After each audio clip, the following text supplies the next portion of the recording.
Today we're doing a set I'm calling Lovely Lavender, and since May is all about flowers for me, that is what we're doing. I always have flowers in May on my nails. So we're gonna start off with this Makartt polish. It is a light lavender.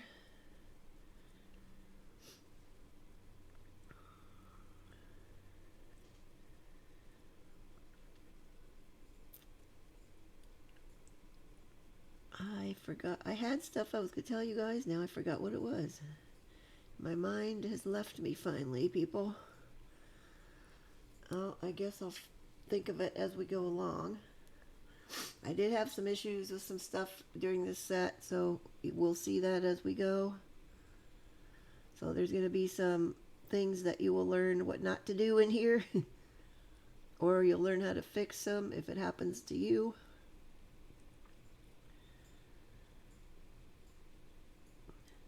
Oh, I know what it was. I only need 8 more followers, you guys, to hit 200. I'm so excited. And when I hit 200, I'm going to have a giveaway. So I'm not 100% sure what I'm going to do with that yet, but it will be something.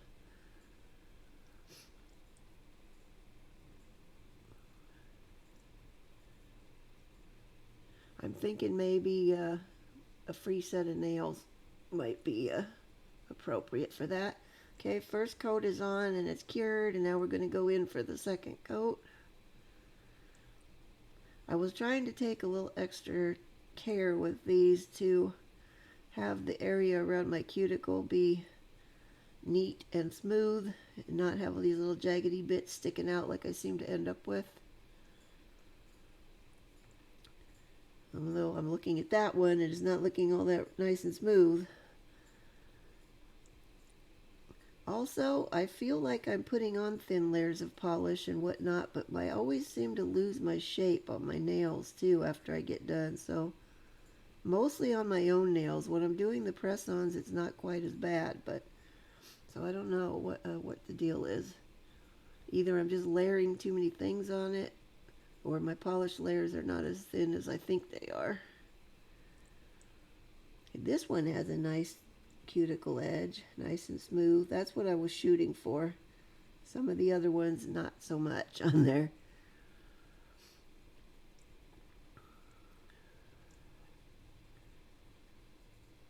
I know it looks like this is kind of in slow motion, but it really isn't. That's my normal speed of doing the polishing. Yeah, clearly I didn't get this section sped up like I usually do when I'm on the polishing stuff.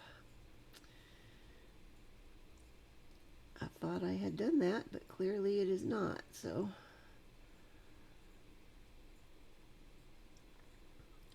Okay, once we get this one done, we can move on to the next bit.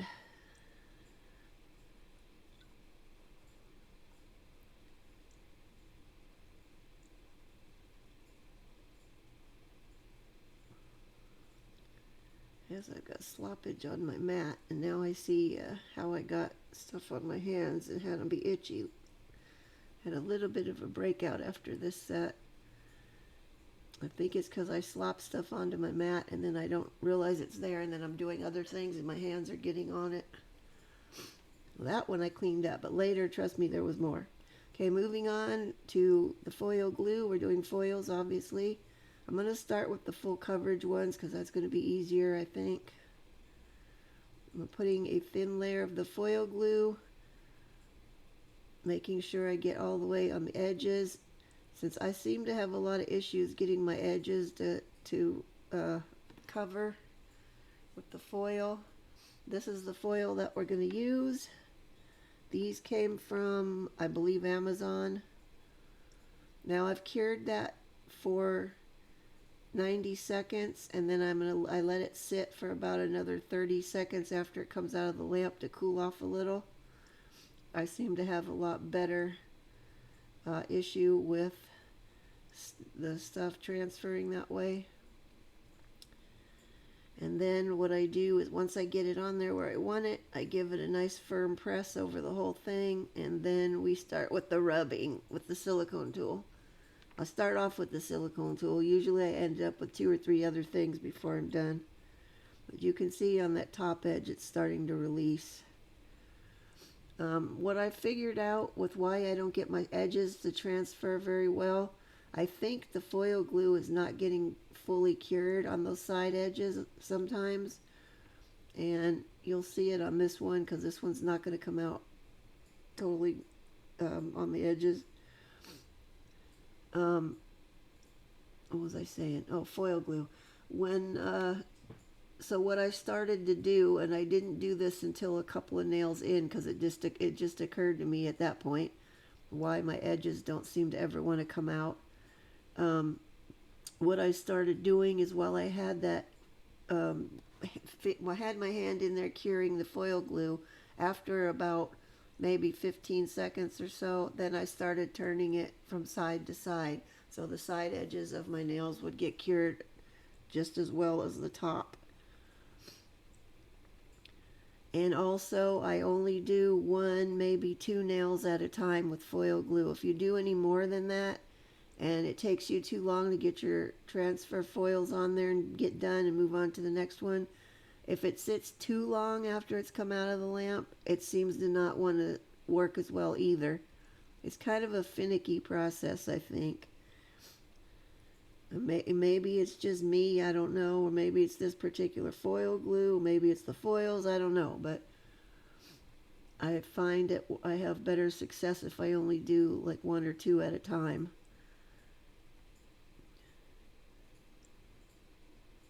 Plus, if you're working on your own nails like I am right here, and see that side edge, that whole side edge did not transfer. Now I lost my train of thought. I don't know where I was going with that. Working on your own nails. Oh, if you were to do like all of the fingers on one hand with the foil glue, then you run the risk of, besides not getting all your stuff transferred before your glue doesn't want to work right. Also, you're moving around, you're doing things with your hands, and you've got that sticky foil glue on there. Everything under the sun that's in there is going to stick to them, and then you can't really wipe it off because then you lose the sticky portion of the glue, and then it's a whole thing. Then you got to start over.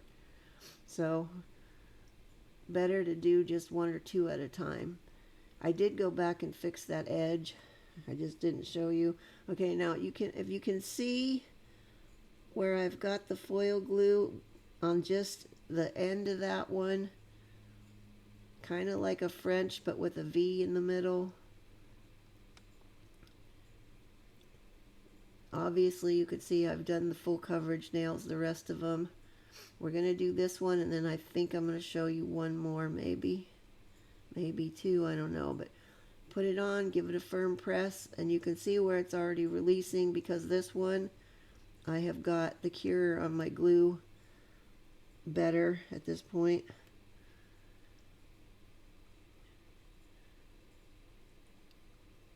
This one just popped right off before I was even done with the rubbing process.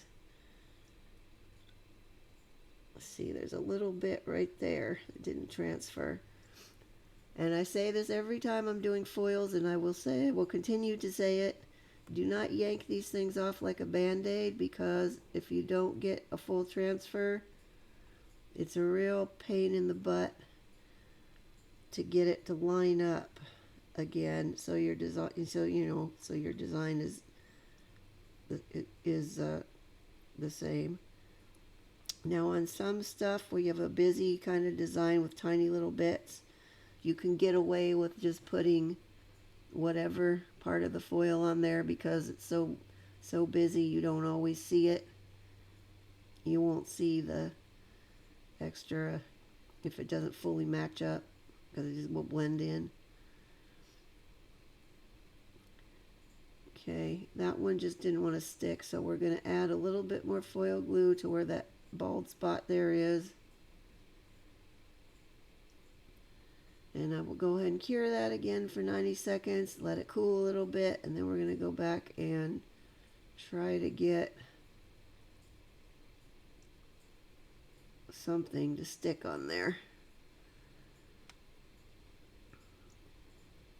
Now if you're using a solid foil like a metallic foil where there's no pattern to it, then you can just, then you could yank it off, and if you have bare spots you can just plop one back on there and it will come off because you don't have to worry about matching a pattern.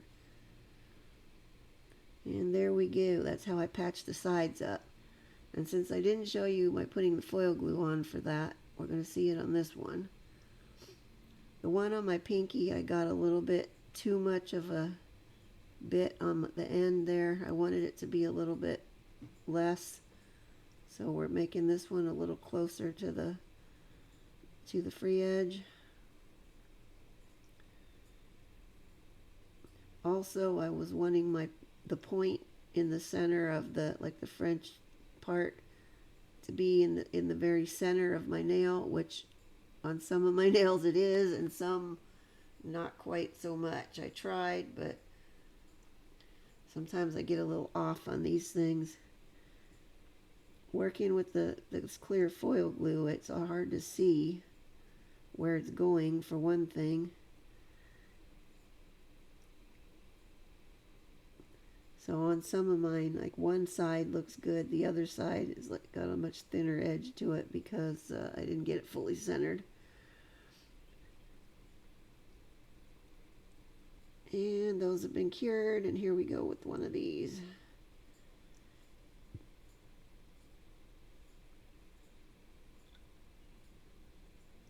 Now one of these, I'm going to show you what went wrong, and then I'll just tell you how I fixed it because you won't need to watch me do that. But okay, we're giving it a firm press. See, most of that one has stuck already.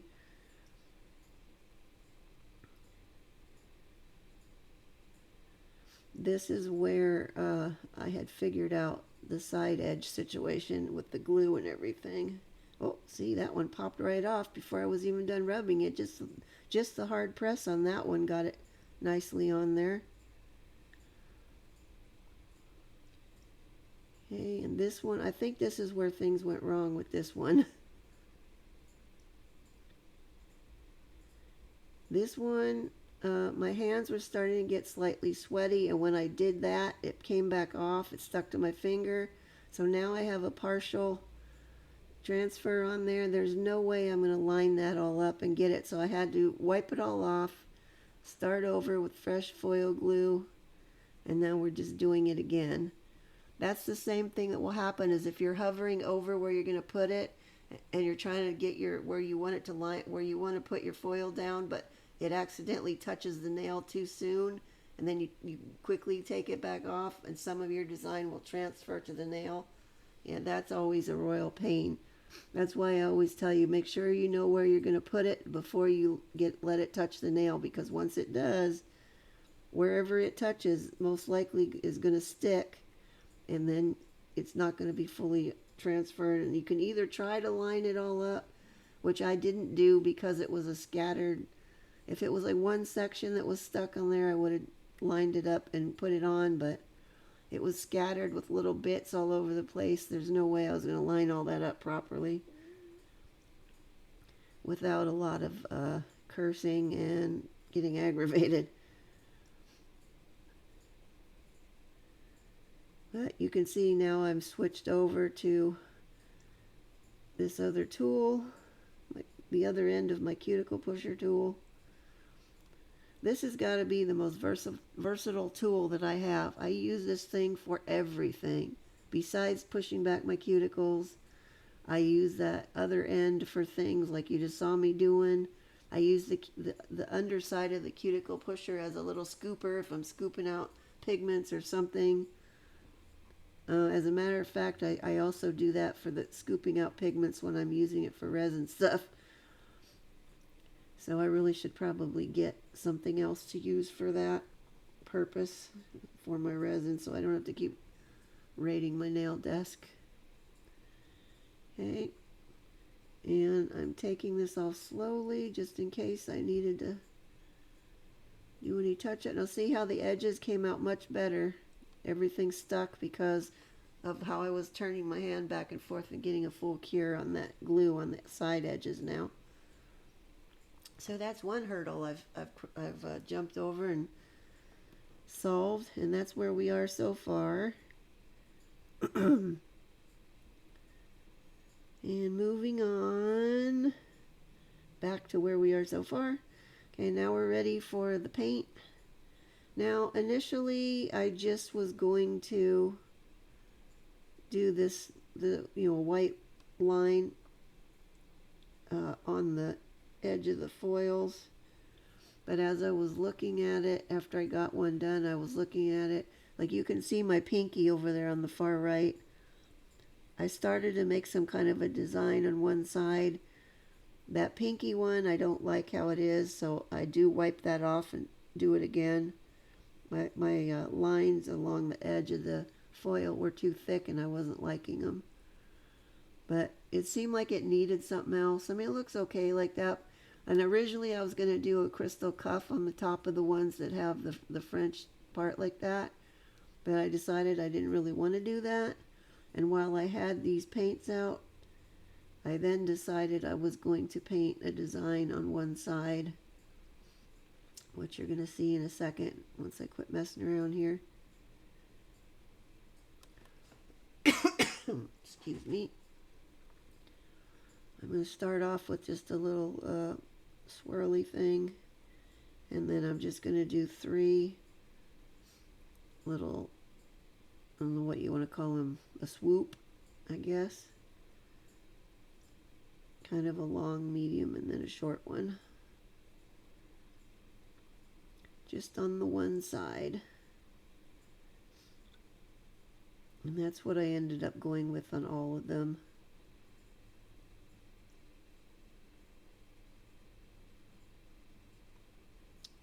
The rest of these I will finish off camera after this, I believe.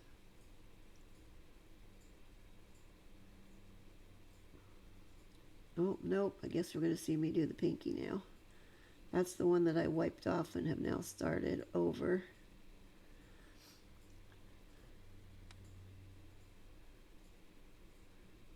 And here we go, awkwardly trying to paint on my own nails. And now that I had that middle finger painted, I had to be careful not to bump it while I was doing the pinky. I think I ended up flashing that other one just because I knew I was going to end up bumping it with my other hand.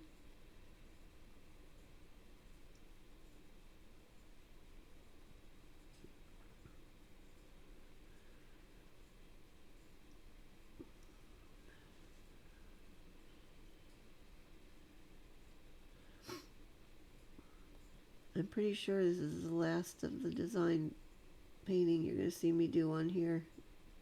I don't remember keeping this one in, but okay. Also, as I was looking at these, I thought, you know what, I could have done that little curly cute thing on the other side and then ended up with kind of a heart-shaped thing, but I didn't really want hearts on here. But that would have been cute if this was not, you know, if it was around Valentine's, or I don't know, if you just wanted hearts, if you were doing a heart design, which this was not.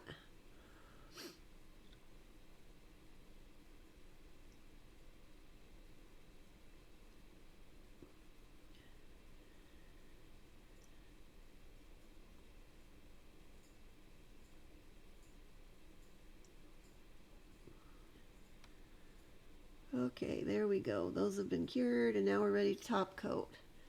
Now, these are going to have a matte finish, but first I'm going to go in with my tempered top coat and give them a layer of tempered. This is a hard gel top coat, and it will protect these guys and keep anything from coming off as far as the foils go and the paint polish, that thing.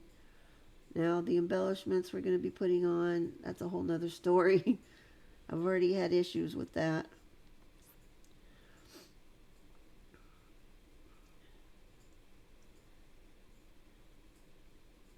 And we're going to cure these.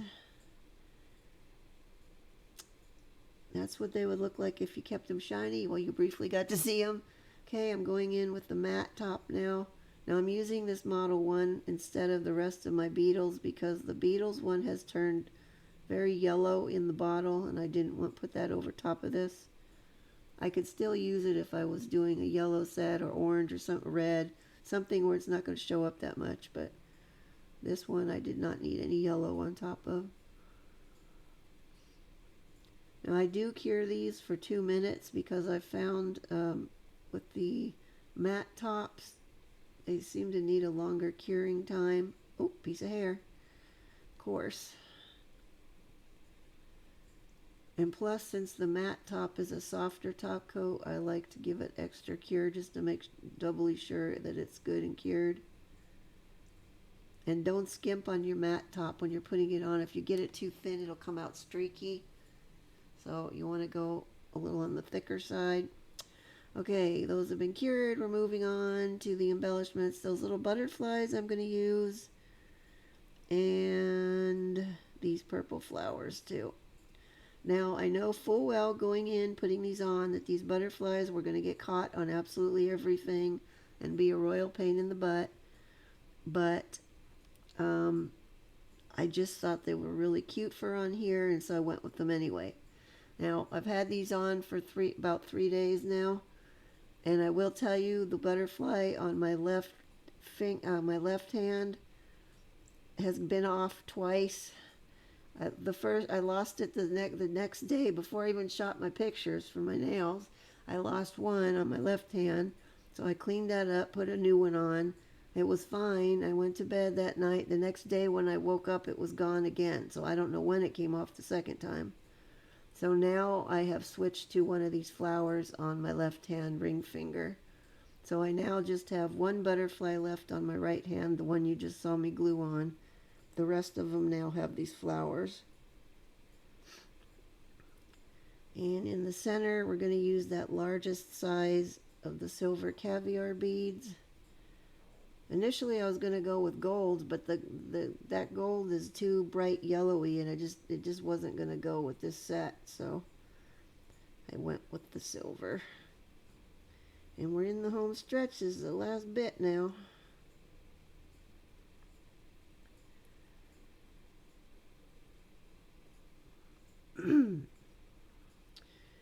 Okay. And bloop. There we go. Just pressing this whole thing down into the glue really well. And that will be cured 90 seconds and good as new. Okay, and that's all we got. That's the finished set. I hope you like them. If you do, please give me a like. I really do appreciate it, and it helps me out a lot. And if you want to see more, go ahead and hit the subscribe button. I upload a new tutorial every Saturday. And I don't know what I'm going to do next time yet, so you'll have to be surprised, but that's all I have for this week. And I will see you guys next time. Bye-bye.